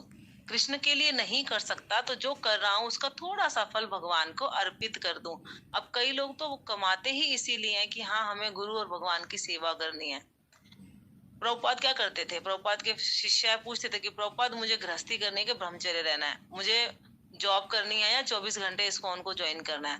प्रभुपाद उसका स्वभाव देखकर बताते थे। प्रभुपाद देखते थे कि हाँ, इसमें अभी डिजायर्स हैं, उसको कहते थे कि तुम गृहस्थी करो, जॉब करो और अपना आधा टाइम और आधी इनकम सेंटर को दो। और जिसमें देखते थे प्रभुपाद की उसमें बहुत ज्यादा सतोगुण है, उसमें कोई भौतिक डिजायर्स नहीं है, तो उसको कहते थे कि तुम फुल टाइम ज्वाइन करो। माँ भी तो यही करती है ना कि एक बच्चे में अगर कुकिंग के लिए रुचि है तो उसको कहेगा तू कुकिंग कर रोज, और किसी में देखती है कि डस्टिंग के लिए बहुत रुचि है तो उसको कहेगी तो चलो तुम की सफाई करना। यस और नो? यस माता जी। है ना? तो हमें प्रभुपाद क्या कर रहे हैं? हमारे स्वभाव को भगवान की सेवा में लगा रहे हैं। हमें नहीं पता हमारा क्या स्वभाव है, हमारी क्या योग्यता है, हमारी क्या रुचि है। हमें लगता है देखने में कि मेरी ये रुचि है या मैं ये कर सकता हूँ, लेकिन वास्तव में हमारे जो बड़े मेंटर होते हैं ना, जिनके अंडर हम भक्ति कर रहे होते हैं, उनसे जब हम बार बार मिलते हैं, बात करते हैं अपनी, तो फिर वो जज कर पाते कि हमारी रुचि किस में है और हम भक्ति का कौन सा पक्ष में आगे बढ़कर भक्ति बढ़ा पाएंगे। इसलिए हमें एक गाइड मतलब मेंटर के थ्रू भक्ति करने का प्रयास करना चाहिए। ठीक है? यहाँ पर एक सिपाही होता है, वो युद्ध में लड़ता है, तो वो सुख दुख हानि लाभ विजय पराजय का विचार करता है क्या? नहीं तो इसी प्रकार से हमें भी एक युद्ध करना है। किस किस को लगता है कि जीवन एक युद्ध है? सबको लगता होगा ना? सबको लगता है माता जी। हाँ, सभी को लगता है ना? तो उस संघर्ष को हमने कैसे करना है? कर्तव्य बुद्धि से। ठीक है? उसे क्विट नहीं करना। भगवान कह रहे हैं कि अपना कर्तव्य को करो, उसमें जो स्ट्रगल आए उनको फेस करो, कायर बन के पीछे मत हटो। अब यहाँ पे बहुत सुंदर 2-3 वर्ड्स आए जिनके मतलब को हम डिस्कस कर सकते हैं। जैसे कि जो भगवान की कार्यों पे अपने आप को समर्पित कर देता है, वह सामान्य कर्म करने वालों के जैसे कृतज्ञ और ऋणी नहीं रहता। इस लाइन से क्या समझे आप लोग? क्यों सामान्य कर्म करने वाला क्यों ऋणी होता है और भक्ति करने वाला क्यों ऋणी नहीं होता? उसके लिए हरे कृष्ण माता जी, जो नॉर्मल कर रहा है, नॉर्मल उसमें वो कर्म उसमें बनता है, कर्म के बंधनों में, मतलब जन्म मरण के बंधनों में भी बनता है। लेकिन जो भगवान को निमित्त करके कर रहा है, उसका तो कुछ अपने पास है ही नहीं, उसका तो कुछ बचा ही नहीं, वो तो सब उसने भगवान को अर्पण कर दिया, चाहे अच्छा चाहे बुरा, तो इसलिए उसका कर्म का खाता तो बना ही नहीं। हरे कृष्ण माता जी। Very good. अब एक पिता की 2 संतान है ना? एक बच्चा सेल्फ डिपेंड होके काम कर रहा है तो उसका बिजनेस का प्रॉफिट लॉस क्या है उसको खुद को देखना पड़ेगा, जिम्मेवारी उसको लेनी पड़ेगी, काम कैसे बढ़ाना है घटाना है, कहीं पे कोई मशीन खराब हो गई ठीक करानी है, कहीं लेबर नहीं आई दूसरी लेबर अरेंज करनी है, ये वो। लेकिन एक बच्चा जो पापा जैसा कह रहे हैं वैसा एज इट इज कर दिया, जो उसमें इनकम हुई एज इट इज पापा को लाके दे दी, है ना। तो फिर उसके बाद क्या, जो बच्चा सारा कुछ पिता के हिसाब से कर रहा है और जो कुछ हो रहा है वो पिता को ही अर्पित कर देता है, तो क्या उसके ऊपर कोई बोझ ऋण रहेगा क्या? नहीं माता जी, नहीं। तो हमें यही देखना है कि अगर हमें भगवान से अलग होके भोग करना है तो हर कर्म का जिम्मेवार हम खुद होंगे, जैसा करेंगे वैसा भरेंगे। लेकिन अगर हर कर्म हम भगवान की प्रसन्नता के लिए करें, हर कर्म का फल हम भगवान को अर्पित करते हुए चलें, ये सोचे कि ये कर्म करने से भगवान प्रसन्न होंगे इसलिए करना है, ये कर्म करने से भगवान प्रसन्न नहीं होंगे इसलिए मुझे कर्म नहीं करना, है ना। तो फिर इस चेतना के साथ कर्म करते करते करते करते क्या होगा कि हम नए कर्म तो बनाएंगे नहीं, पुराने कर्म हम भोगते जा रहे हैं। तो एक दिन ऐसा आएगा जब हमारा क्रेडिट डेबिट क्या हो जाएगा, 0।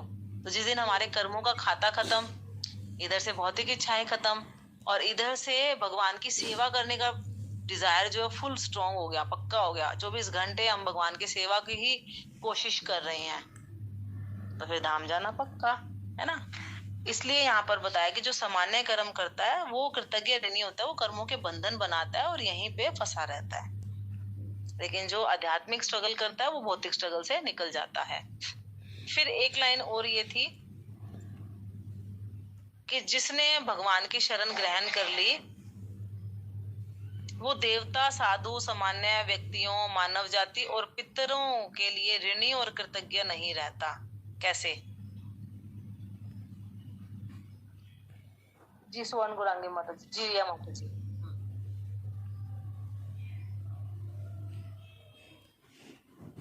माता जी बोलूं मैं?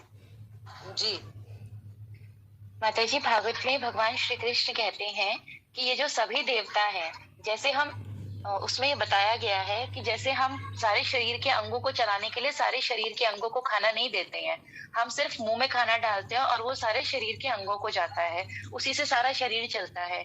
ऐसे ही तुम किसी भी देव को, कोई भी देव, इंद्र देव, वायु देव, किसी भी रूप में तुम देखोगे वो सब मेरे अंग हैं। तो अगर जिसने मुझे पूज लिया उसने सबको पूज लिया। तो जब हमने सिर्फ भगवान श्री कृष्ण के ऊपर अपना सारा कार्यभार सब कुछ अपना उनके ऊपर डाल दिया, तो उसके ऊपर हम किसी भी देवता के, क्योंकि फिर वो बाकी सबको वो संभाल लेते हैं। अगर कोई हमसे नाराज है या हमें कोई प्यार या कोई अच्छा भी देना चाहता है तो हमारे भगवान कृष्ण देखते हैं, वो संभालते हैं सब कुछ कि हमें किस रूप में क्या मिलना है, क्या हमसे लेना है और क्या नहीं। इसलिए हम किसी भी पितर के, किसी भी देवता के और किसी भी मानव जाति के किसी के भी ऋणी नहीं रहते। हरे कृष्ण माता जी, भूल चूक क्षमा। हरि बोल। बहुत सुंदर। ठीक है, अब हम नेक्स्ट श्लोक करते हैं। माता जी ने सारा कवर कर दिया। नेक्स्ट श्लोक किन की टर्न थी? माता जी मैं पढ़ रही हूँ। हाँ जी हाँ जी, निधि माता जी। हरे कृष्ण। श्रील प्रभुपाद की जय। एषा ते अभिहिता सांख्य बुद्धि योगे दिव्यम शृणु बुद्धेहा युक्तो यया पार्थ करम बंधन प्रायसी। यहाँ मैंने विश्लेषिक अध्ययन सांख्य द्वारा इस ज्ञान का वर्णन किया है। अब निष्काम भाव से कर्म करना बता रहा हूँ, उसे सुनो। हे पृथा पुत्र, तुम यदि ऐसे ज्ञान से कर्म करोगे तो तुम कर्मों के बंधन से अपने को मुक्त कर सकते हो। तात्पर्य: वैदिक कोश निरुक्ति के अनुसार सांख्य का अर्थ है विस्तार से वस्तुओं का वर्णन करने वाला, तथा सांख्य उस दर्शन के लिए प्रयुक्त मिलता है जो आत्मा की वास्तविक प्रकृति का वर्णन करता है। और योग का अर्थ है इंद्रियों का निग्रह। अर्जुन का युद्ध न करने का प्रस्ताव इंद्रिय तृप्ति पर आधारित था। वह अपने प्रधान कर्तव्य को भूलकर युद्ध से दूर रहना चाहता था, क्योंकि उसने यह सोचा कि धृतराष्ट्र के पुत्रों अर्थात अपने बंधु बांधवों को परास्त करके राज्य भोग करने की अपेक्षा अपने संबंधियों तथा स्वजनों को न मारकर वह अधिक सुखी रहेगा। दोनों ही प्रकार से मूल सिद्धांत तो इंद्रिय तृप्ति था। उन्हें जीतने से प्राप्त होने वाला सुख तथा स्वजनों को जीवित देखने का सुख, ये दोनों इंद्रिय तृप्ति के धरातल पर एक है, क्योंकि इससे बुद्धि तथा कर्तव्य दोनों का अंत हो जाता है। अतः कृष्ण ने अर्जुन को बताना चाहा कि वह अपने पितामह के शरीर का वध करके उनके आत्मा को नहीं मारेगा। उन्होंने यह बताया कि उनके सहित सारे जीव शाश्वत प्राणी हैं। वे भूतकाल में प्राणी थे, वर्तमान में प्राणी रूप में हैं और भविष्य में भी प्राणी बने रहेंगे, क्योंकि हम सब शाश्वत आत्मा हैं। हम विभिन्न प्रकार से केवल अपने शारीरिक परिधान वस्त्र बदलते रहते हैं और इस भौतिक वस्त्र के बंधन से मुक्ति के बाद भी हमारी पृथक सत्ता बनी रहती है। भगवान कृष्ण द्वारा आत्मा तथा शरीर का अत्यंत विशद विश्लेषिक अध्ययन प्रस्तुत किया गया है और निरुक्ति कोश की शब्दावली में इस विशद अध्ययन को यहाँ सांख्य कहा गया है। इस सांख्य का नास्तिक कपिल के सांख्य दर्शन से कोई सरोकार नहीं है।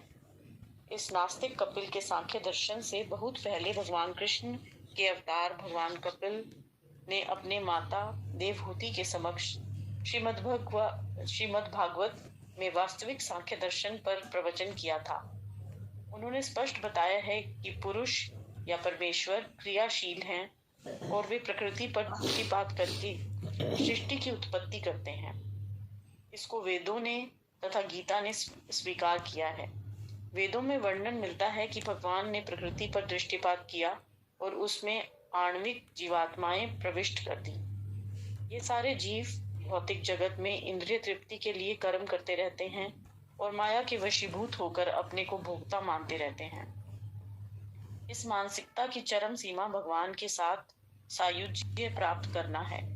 यह माया अथवा इंद्रिय तृप्ति जन्य मोहों का अंतिम पाश है और अनेकानेक जन्मों तक इस तरह इंद्रिय तृप्ति करते हुए कोई महात्मा भगवान कृष्ण यानी वासुदेव की शरण में जाता है, जिससे परम सत्य की खोज पूरी होती है। हरि बोल। माता जी एक बार इसको यहीं तक आप बताओ, डिस्कस करके फिर आगे बढ़ेंगे, वरना लंबा हो जाएगा ना तो पिछला निकल जाएगा माइंड से। ठीक है माता जी इसमें वो सांख्य तो मुझे बहुत अच्छे से नहीं समझ में आया, बट जो अर्जुन की स्थिति बताई है कि वो पहले अपनी इंद्रिय तृप्ति की वजह से चार सोच रहे थे कि मुझे सुख प्राप्त होगा यदि मैं युद्ध में जीतता हूँ और नहीं जीतता, दोनों ही तरह से मतलब उसका विचार अपनी इंद्रिय तृप्ति करने का था। और भगवान कृष्ण अर्जुन को कहना चाह रहे हैं कि वो शरीर की मतलब शरीर के लेवल से ऊपर उठ के आत्मा के दृष्टि से देखे, क्योंकि जिनको वो मारने वाला है वो भी सब शरीर पहले भी थे और बाद में भी होंगे। तो आत्मा तो अजन्मा अविनाशी है, वो फिर उसका नाश नहीं हो रहा और शरीर उनके शरीरों को युद्ध में मार के अर्जुन कोई मतलब पाप कर्म नहीं कर रहा और भगवान की इच्छा से उसे युद्ध करना चाहिए। और इसमें माता जी सांख्य वाला मुझे पहले भी क्लियर नहीं था, अभी भी थोड़ा डाउट ही है इसमें, आप ही बताएं प्लीज। हाँ, संख्या का मतलब जैसे यहाँ बताया ना वैश्लेषिक अध्ययन है ना, संख्या के आधार पर काउंटिंग के द्वारा समझना। तो संख्या के आधार पर वो कैसे समझते हैं? संख्या के आधार पर 5.4 और 5 एक बार आप सब नोट कर सकते हो। 5वें अध्याय का 4था और 5वां श्लोक तात्पर्य में प्रभुपाद ने संख्या का बताया है। ठीक है, वहां से आप एक बार रीड कर सकते हो इसको और सपोर्ट मिलेगी आपको। और यहाँ पर क्या बताया कि विस्तार से वस्तुओं का संख्या के आधार पर समझना। जैसे उसमें ये बताएंगे कि 5 कर्मेंद्रियां, 5 ज्ञानेंद्रियां, 5 ज्ञानेंद्रियों के विषय, टोटल कितने हो गए? 5 ज्ञानेंद्रियां, 5 कर्मेंद्रियां, 5 विषय, 15 और 5 तत्वों से शरीर बना है, भौतिक प्रकृति की जड़ चीज से है ना। पृथ्वी जल अग्नि वायु आकाश कितने हो गए टोटल? 20 हो गए। फिर उसके बाद मन बुद्धि अहंकार 23 है ना। और फिर एक हमारी आत्मा चेतना 24। अब ये 24 किस चीज पर आश्रित है? परमात्मा पे। अगर भगवान नहीं हो तो क्या इन 24 चीजों का कोई अस्तित्व है या इनकी कोई वैल्यू है? नहीं माता जी, नहीं है ना। तो ये जो संख्या का जो है वो 5.4 और 5 में अच्छे से समझ में आएगा। यहाँ सिर्फ जरा सा टच किया है भगवान ने। और भगवान यहाँ पे जो ये बताया ना नास्तिक कपिल और आस्तिक कपिल, भागवतम में देवहूति मैया को जो कपिल मुनि ज्ञान देते हैं वो भी सांख्य दर्शन है। वो कौन सा है? आस्तिक दर्शन है। आस्तिक दर्शन मतलब जहां पर वो कहते हैं कि हाँ भगवान के कारण ये सब कुछ है। लेकिन जो नास्तिक कपिल हुए एक पहले हमारे इतिहास में, उन्होंने क्या कहा कि ये 24 तत्व स्वतंत्र हैं, भगवान की कोई जरूरत नहीं है। तो उस फिलोसफी को क्या बोलते हैं? वो नास्तिक फिलोसफी, नास्तिक कपिल ने दी वो। ये पॉइंट क्लियर हो गया? नास्तिक और आस्तिक कैसे है वो सांख्य दर्शन। अगर भगवान को उसमें इंक्लूड किया है तो फिर वो आस्तिक है, और जिसमें भगवान को इंक्लूड नहीं किया वो नास्तिक फिलोसफी होती है। तो प्रभुपाद क्या चाहते हैं हमसे? हम कौन सी फिलोसफी को फॉलो करें, नास्तिक फिलोसफी या आस्तिक फिलोसफी? आस्तिक फिलोसफी। हाँ, तो अगर कोई कह दे कि तुम्हारे शरीर का तो अस्तित्व है लेकिन तुम्हारे पिता का नहीं है, कैसा लगेगा हमें? बिल्कुल गलत लगेगा, बुरा लगेगा ना। तो ऐसे ही प्रभुपाद को बहुत बुरा लगता था जब मायावादी ये कहते थे कि भगवान का कोई नाम रूप आकार नहीं है। भगवान तो प्रभुपाद कहते कि अगर तू भगवान का जो परम कारण है हर चीज के, उनका कोई नाम रूप आकार नहीं, तो तुम्हारा नाम रूप आकार कहाँ से आ गया? क्वेश्चन तो वाजिब है ना, या नहीं? तो जी माता जी। हाँ, तो यहाँ पर क्या बताया? सांख्य का अर्थ है विस्तार से वस्तुओं का वर्णन और उसका दर्शन समझना। ठीक है, उसमें आत्मा की वास्तविक प्रकृति को समझने का प्रयास किया जाता है उस सांख्य दर्शन के द्वारा।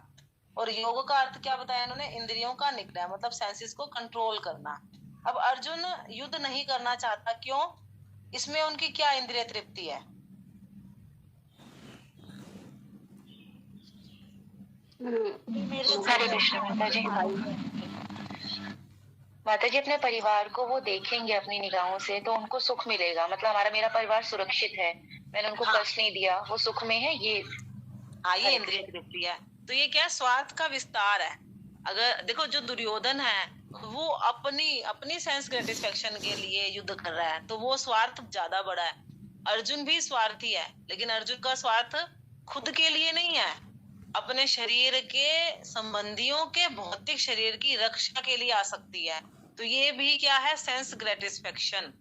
जैसे मंदिर से मैं प्रसाद मिल रहा है, अपने लिए नहीं ले रही, लेकिन मेरे नियर डियर वन के लिए मैं ले रही हूं, तो आसक्ति है या नहीं है? तो यहाँ पर प्रभुपाद यही कहना चाह रहे हैं कि दोनों तरीके से वो चाहता तो इंद्रिय तृप्ति और खुद की भौतिक सेटिस्फेक्शन ही है ना। तो जब हम भौतिक आसक्ति में आते हैं ना, तो फिर हमारी बुद्धि और कर्तव्य दोनों का अंत हो जाता है। आपने देखा होगा ना, अगर कोई राजा है, मान लो उनका बेटा कुछ गलत कर रहा है और उस बेटे की गलतियों पे वो उनको पनिश नहीं कर रहे, तो क्या हो गया? इंद्रिय तृप्ति आ गई ना, अपनी एक आसक्ति आ गई। उस आसक्ति के कारण उन्होंने अपनी बुद्धि और अपने कर्तव्य दोनों का अंत कर दिया कि नहीं करा?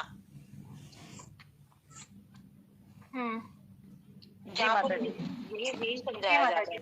और एक ये बात हमारे समझने की है कि हम रोज जैसे कपड़े बदलते हैं उसी प्रकार से शरीर भी बदलने हैं। तो जब शरीर का जाने का टाइम होगा, चाहे वो हमारे शरीर के संबंधियों के शरीर हो, चाहे ये हमारे खुद का शरीर हो, तब हमें वस्त्र बदलते वक्त कोई दुख नहीं होता, उसी प्रकार से दुख नहीं होना चाहिए। इसके लिए भगवान हमें तैयार करते हैं अर्जुन के माध्यम से।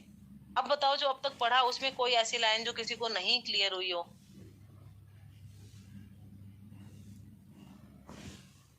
यहाँ पर एक लाइन और आई, जहाँ माताजी ने छोड़ा है वहां से 4 लाइन ऊपर देखिए, कि इस मानसिकता की चरम सीमा भगवान के साथ सायुज्य प्राप्त करना है।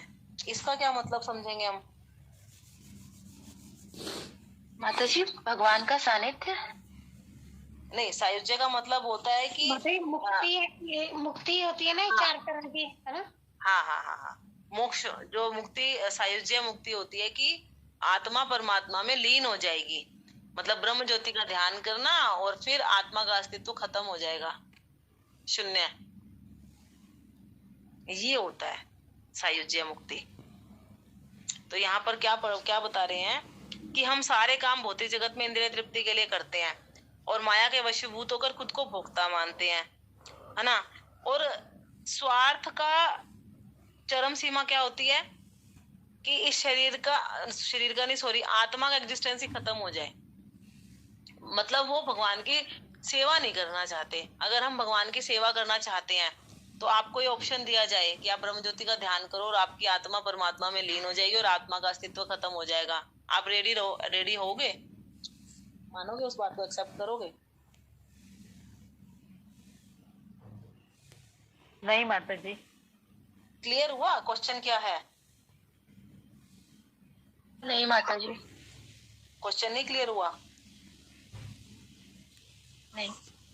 अच्छा, क्वेश्चन ये है कि अगर हमें ये ऑप्शन दिया जाए कि हमें ब्रह्म ज्योति का प्रकाश का ध्यान करना है और प्रकाश का ध्यान करके जब हम शरीर छोड़ेंगे तो ये आत्मा परमात्मा में लीन हो जाएगी, ऐसी लीन हो जाएगी कि आत्मा का अस्तित्व ही खत्म हो जाएगा। तो कौन चाहता है कि हाँ ये अच्छी स्थिति है और हमें करना है? नहीं माता जी, नहीं चाहिए ऐसी स्थिति। क्यों?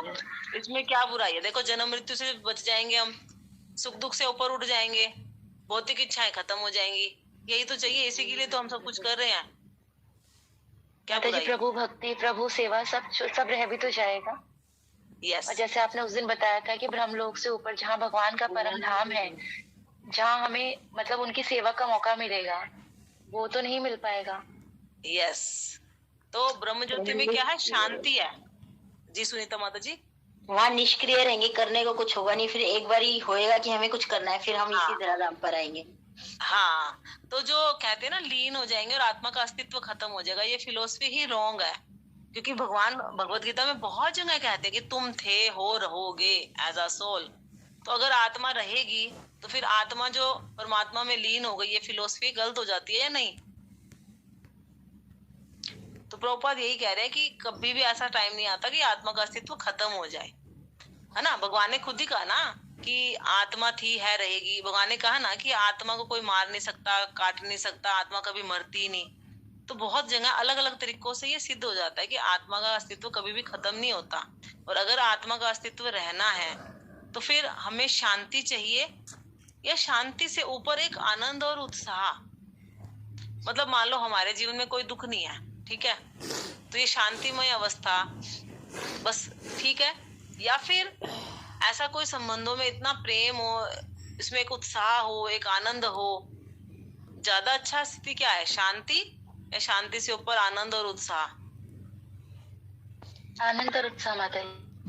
हाँ, तो यही यहाँ पर भगवान, यही प्रभुपाद हमें ये समझाना चाह रहे हैं कि जब हम भौतिक जगत में इंद्रिय तृप्ति करते हैं तो इंद्रिय तृप्ति की चरम सीमा क्या है कि हम भगवान के साथ सायुज्य हो जाएंगे, बस फिर शांति से रहेंगे, बस वहाँ फिर कोई दुख नहीं, कोई जन्म मृत्यु का चक्कर नहीं, कहीं कोई भौतिक आसक्ति नहीं है।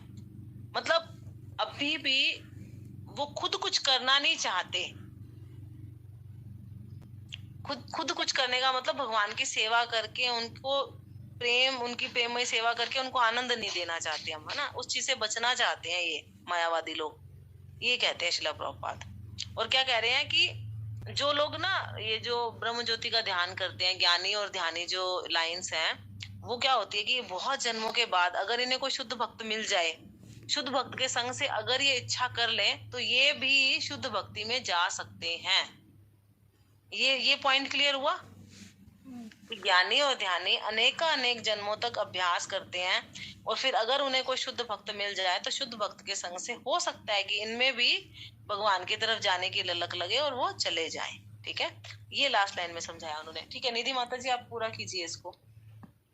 हरे कृष्ण माता जी। पढ़ माता जी, मेरा एक क्वेश्चन था यहाँ पे कि मतलब हमारे आत्मा का ये भी कोई गुण है कि वो निष्क्रिय नहीं रह सकती? मतलब हम सोचते हैं कि ब्रह्म ज्योति में जाके शांतिपूर्ण स्थिति में आत्मा रहेगी यदि हम उससे चलें तो दूसरे सांख्य योग से। और मतलब आत्मा को कुछ काम करना भी पड़ेगा क्या? क्रियाशील है आत्मा? हाँ, आत्मा क्रियाशील है। इसको हम खुद ही जज करें ना अपने नेचर को तो आपको पता लगेगा कि जैसे हमने बात की ना कि एक महल में हमें छोड़ दिया जाए जिसमें बहुत सारे नौकर चाकर है, हमें कुछ करने की जरूरत नहीं है और हमारे एक इच्छा करते ही सब कुछ अपने आप हो रहा है। तो माता जी, वो तो हमारे शरीर की इच्छा होगी ना, मतलब शरीर करेगा वो, मन में इच्छा आएगी या आत्मा का ये फीचर होगा? आत्मा का लक्षण क्या है? चेतना, चित्त शक्ति ना। हाँ जी ना, है ना? तो अभी हमारी चेतना क्या है? भौतिक इंद्रिय तृप्ति, यस और नो? हाँ जी। ठीक है। और जब हमारी चेतना भगवान की सेवा हो जाए तो वो आध्यात्मिक चेतना हो गई। ठीक है। एक चेतना ना तो भौतिक इच्छा कर रही है, ना एक भगवान की सेवा की इच्छा कर रही है, वो चेतना क्या होगी फिर? उदासीन, यस और नो? है ना? तो आप खुद सोच के देखो कि आप एक बार ना खुद को शरीर मत समझो, थोड़ी देर के लिए ऐसा एक पॉइंट पे ध्यान लगाओ। जैसे वो कहते हैं ना, आप अभी भगवान की तरफ भी मत सोचो, इस भौतिक संसार की तरफ भी मत सोचो। ठीक है। तो आप शून्य पर हो। ठीक है। आईज क्लोज करके सोच लिया आप शून्य पर हो, आप शून्य पर हो, आप शून्य पर हो, आप शून्य पर हो, आप शून्य पर हो। तो ये उदासीन स्थिति है। इस समय आपकी कोई भौतिक इच्छा नहीं है, इस समय आपकी कोई आध्यात्मिक इच्छा भी नहीं है। ठीक है। आप उदासीन हो। ये स्थिति शांत है, इसमें शांत है, इसमें आपके मन में कोई विचार नहीं आ रहा। अब आप बताओ, इस स्थिति में आप अपनी चेतना को कितने घंटे, साल, कितने युगों तक रख सकते हो? ठीक है माता जी, समझ गई मैं। मतलब ज्यादा देर हम उस स्थिति में नहीं रह सकते, कुछ तो अभी तो चलो, अभी तो हमारा ना मन चंचल है ना? ब्रह्म ज्योति में लाखों साल तक एक आत्मा रह लेती है, क्योंकि उसने यहाँ पर रह के अभ्यास किया उस चीज का। समझ रहे हो आप? हाँ जी। हाँ। तो अभी तो हमारा मन चंचल है ना, तो हम क्या बहुत देर तक ऐसे नहीं रह सकते। तो हो सकता है हम थोड़ी देर में सो जाएं लेकिन सो के भी उठेंगे और फिर वापस इस चेतना में रहेंगे, तो फिर नींद तो नहीं आएगी ना, क्योंकि एक बार नींद पूरी हो गई है ना। लेकिन फिर भी जो आत्मा है उसका स्वभाव है कि वो कुछ करना चाहता है, वो कुछ पाना चाहता है। ठीक है माता जी। हाँ। तो कभी ना कभी आत्मा के चेतना जो उसका लक्षण है ना, आत्मा का लक्षण चेतना में आता है कि मैं क्या करूं। आप यही सोच के देखो कि हम एक चीज से बोर हो जाते हैं, हाँ के ना? हाँ जी माता जी। रोज रोटी खाते रहो तो एक दिन मन करेगा आज रोटी नहीं खानी, आज तो राइस खाएं, या पकोड़े बनाकर खाएं, या कुछ मीठे में अलग से बनाएं, है ना। रोज घर में रह के हम बोर होते तो हमें कहीं बाहर जाने को मन करता है। रोज बाहर जा रहे हैं तो एक दिन सिर्फ घर में रहने को मन करता है। इसका मतलब सोल का नेचर क्या है? उसको ना चेंज चाहिए। अब आप इस कोण में देखो, नित नए उत्सव है, हमेशा ही चेंज ही चलता रहता है। एक जैसा कुछ होता है? नहीं माता जी। एक जैसा हरि नाम है, एक जैसी सेम कथा रोज पढ़ेंगे। भगवत गीता जिन्होंने 150 बार पढ़ ली, 200 बार पढ़ ली, तब भी उनको क्या नई आनंद, नई अनुभूति होती है। तो वो कहते हैं कि भगवान से जुड़ी हर चीज के अंदर क्या है? नित नया आनंद, नित नया रस। इवन प्रभुपाद कहते हैं, गुरु महाराज कहते हैं कि आप Campa Cola Campa Cola Campa Cola कितनी बार कह लोगे, बोर हो जाओगे। लेकिन भगवान का नाम लेके बोर हुए आप? रोज 16 माला भक्त लोग 64 माला 50-50 साल तक कर रहे हैं, बोर हुए वो इस चीज से? तो कुछ तो उस नाम के अंदर ऐसा होगा ना कि वो बोर नहीं हुए। कोई कितनी भी सनक कर ले तब भी वो 50 साल तक रोज इतने करोड़, मतलब इतने लाख ना कैंपा कोला नहीं बोल सकता, पागल ही हो जाएगा वो, हाँ के ना? हाँ जी माता, ठीक है। तो इससे हमें पता लगता है कि सोल का नेचर विभिन्नता है ना। तो अगर वो प्रकाश में रह रही है तो वहां कोई विभिन्नता तो उसको मिलेगी नहीं, तो फिर उसका मन चेंज करने को करेगा ही करेगा। ठीक है, आगे पढ़ते हैं। अर्जुन ने, ठीक है माता जी, पढ़। हरे कृष्णा। अर्जुन ने कृष्ण की शरण ग्रहण करके पहले ही उन्हें गुरु रूप में स्वीकार कर लिया है। शिष्य तेहम शधि माम त्वाम प्रपन्नम। फलस्वरूप कृष्ण अब उसे बुद्धि योग या कर्म योग की कार्य विधि बताएंगे, जो कृष्ण की इंद्रिय तृप्ति के लिए किया गया भक्ति योग है। यह बुद्धि योग अध्याय 10 के 10वें श्लोक में वर्णित है, जिनमें इसे उन भगवान के साथ प्रत्यक्ष संपर्क बताया गया है जो सबके हृदय में परमात्मा रूप में विद्यमान है, किंतु ऐसा संपर्क भक्ति के बिना संभव नहीं है। अतः जो भगवान की भक्ति या दिव्य प्रेमा भक्ति में या कृष्ण भावना अमृत में स्थित होता है, वही भगवान की विशिष्ट कृपा से बुद्धि योग की यह अवस्था प्राप्त कर पाता है। अतः भगवान कहते हैं कि जो लोग दिव्य प्रेम वश भक्ति में निरंतर लगे रहते हैं, उन्हें ही वे भक्ति का विशुद्ध ज्ञान प्रदान करते हैं। इस प्रकार भक्त सरलता से उनके चिदानंद में धाम में पहुंच सकते हैं। इस प्रकार इस श्लोक में वर्णित बुद्धि योग भगवान कृष्ण की भक्ति है और यहाँ पर उल्लेखित सांख्य शब्द का नास्तिक कपिल द्वारा प्रतिपादित अनिश्वरवादी सांख्य योग से कुछ भी संबंध नहीं है। अतः किसी को यह भ्रम नहीं होना चाहिए कि यहाँ पर उल्लेखित सांख्य योग का अनिश्वरवादी सांख्य से किसी प्रकार का संबंध है। न ही उस समय उसके दर्शन का कोई प्रभाव था और न कृष्ण ने ऐसी ईश्वर विहीन दार्शनिक कल्पना का उल्लेख करने की चिंता की। वास्तविक सांख्य दर्शन का वर्णन भगवान कपिल द्वारा श्रीमद् भागवत में हुआ है, किंतु वर्तमान प्रकरणों में उस सांख्य से भी कोई सरोकार नहीं है। यहाँ सांख्य का अर्थ है शरीर तथा आत्मा का वैश्लेषिक अध्ययन। भगवान कृष्ण ने आत्मा का वैश्लेषिक वर्णन अर्जुन को बुद्धि योग या कर्म योग तक लाने के लिए किया। अतः भगवान कृष्ण का सांख्य तथा भागवत में भगवान कपिल द्वारा वर्णित सांख्य एक ही हैं। ये दोनों भक्ति योग हैं। अतः भगवान कृष्ण ने कहा है कि केवल अल्पज्ञ ही सांख्य योग तथा भक्ति योग में भेदभाव मानते हैं। सांख्य योगे पृथक बालः प्रदन्ति न पंडिता। निसंदेह अनिश्वरवादी सांख्य योग का भक्ति योग से कोई संबंध नहीं है। फिर भी बुद्धिहीन व्यक्तियों का दावा है कि भगवत गीता में अनिश्वरवादी सांख्य का ही वर्णन हुआ है। अतः मनुष्य को यह जान लेना चाहिए कि बुद्धि योग का अर्थ कृष्ण भावना अमृत में पूर्ण आनंद तथा भक्ति के ज्ञान में कर्म करना है। जो व्यक्ति भगवान की तुष्टि के लिए कर्म करता है, चाहे वह कर्म कितना भी कठिन क्यों ना हो, वह बुद्धि योग के सिद्धांत के अनुसार कार्य करता है और दिव्य आनंद का अनुभव करता है। ऐसी दिव्य व्यवस्था के कारण उसे भगवत कृपा से स्वतः संपूर्ण दिव्य ज्ञान प्राप्त हो जाता है और ज्ञान प्राप्त करने के लिए अतिरिक्त श्रम किए बिना ही उसकी पूर्ण मुक्ति हो जाती है। कृष्ण भावना भावित कर्म तथा फल प्राप्ति की इच्छा से किए गए कर्म में विशेषतः पारिवारिक या भौतिक सुख प्राप्त करने की इंद्रिय तृप्ति के लिए किए गए कर्म में प्रचुर अंतर होता है। अतः बुद्धि योग हमारे द्वारा संपन्न कार्य का दिव्य गुण है।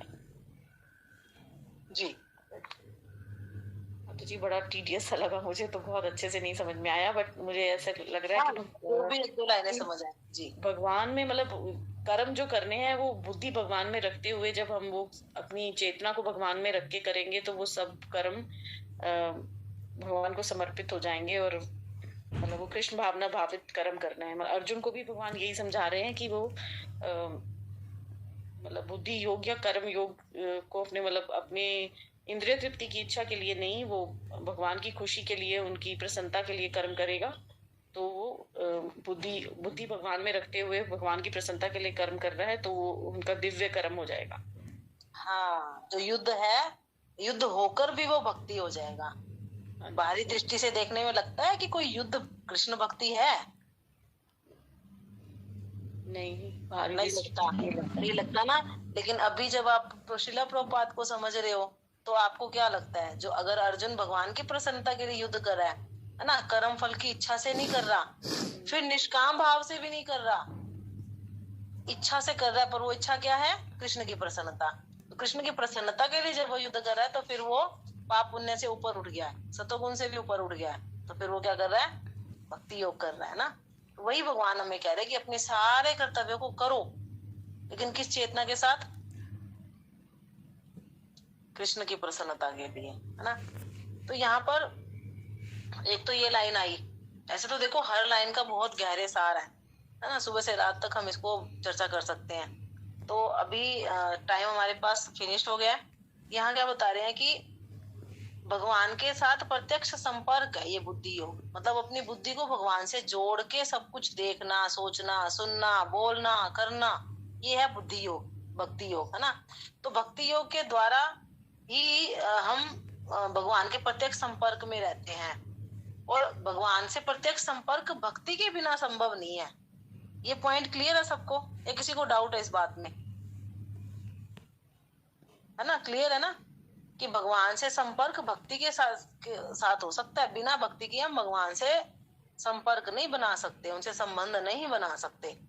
फिर उसकी 3 लाइन छोड़ के 1 लाइन ये प्रभुपाद बता रहे हैं कि जो लोग दिव्य प्रेमवश भक्ति में निरंतर लगे रहते हैं वे ही भक्ति का विशुद्ध ज्ञान प्राप्त करते हैं। जो दिव्य प्रेमवश भक्ति में लगा नहीं रहेगा उसको भक्ति का विशुद्ध ज्ञान नहीं प्राप्त होगा।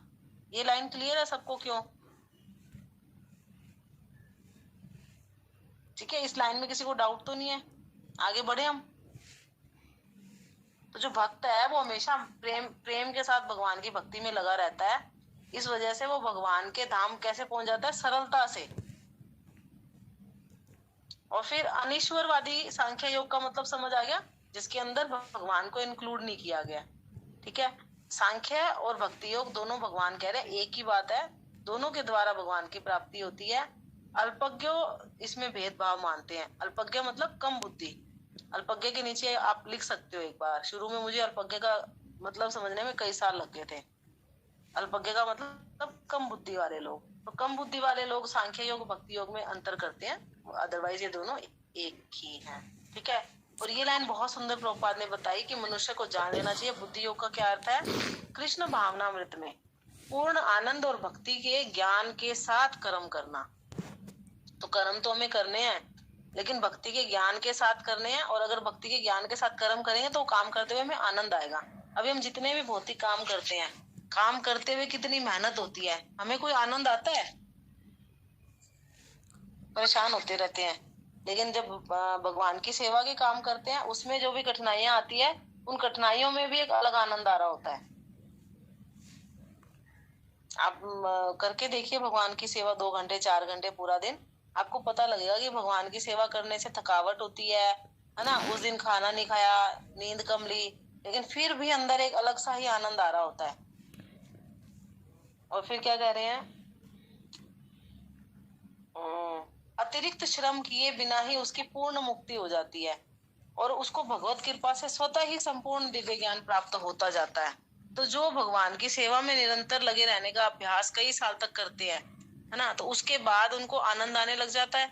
और फिर जो दिव्य ज्ञान है वो हृदय प्रकाशित हो, फिर उसको अलग से प्रयास नहीं करने पड़ते ज्ञान प्राप्ति के लिए। तो बिना श्रम किए ही उनकी पूर्ण मुक्ति। मुक्ति का मतलब क्या है? भौतिक इच्छाएं जीरो हो जाना। ठीक है, तो भौतिक इच्छा अभी तो हमें छोड़ने का प्रयास करना पड़ रहा है ना, स्ट्रगल करना पड़ रहा है, लेकिन करते करते करते करते मानसिक चेतना क्या हो जाएगी कि भौतिक इच्छाएं अपने आप ही आना बंद हो जाएंगी। उसके लिए अलग से प्रयास नहीं करना पड़ेगा। ठीक है, हरे कृष्ण कृष्ण कृष्ण हरे हरे, हरे राम राम राम हरे हरे। और कोई लाइन जो हरि बोल? बहुत अच्छा रहेगा। थोड़ा सा कंफ्यूजन है, मतलब अभी उतने अच्छे से नहीं समझ आए। ठीक है, एक बार आप सब इसको रीड करना, 1 बार रीड करना, 2 बार रीड करना। कोई भी क्वेरी हो ना तो मुझे पर्सनल भी मैसेज करके भेज सकते हो आप लोग। ठीक है, और हम कल शुरू में फिर एक बार इस श्लोक को डिस्कस कर लेंगे। लेकिन एक बार आपने पढ़ा हुआ होगा तो फिर डिस्कस करने में आसानी आएगी। हरे कृष्णा। जी माता।